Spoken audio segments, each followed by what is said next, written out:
Second point is the names. So because of Christmas, and understanding that, you know, Jesus is Emmanuel, is the Savior, is the salvation, soul salvation for a large percentage of the world. And that's very powerful. Jesus' name is extremely powerful, right? Yeshua, Isa, name is very powerful.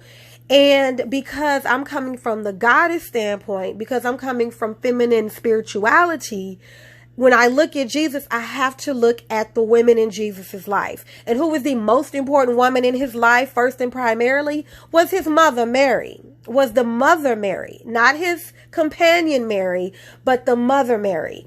And so,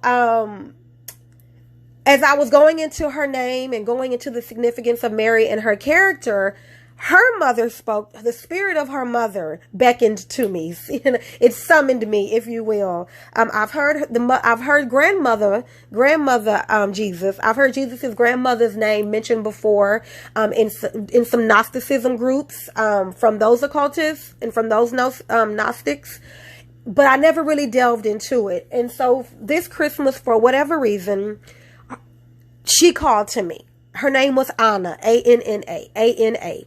Anna called to me. And so that's where my studies went. That's where my energy was focused towards, because I needed to know more about her, learn more about her. I wanted to know who this goddess was, right? Who was the goddess who made a child, who made a daughter so perfect and so pure and so pristine that she was called to be the carrier, to be the birthing agent, right?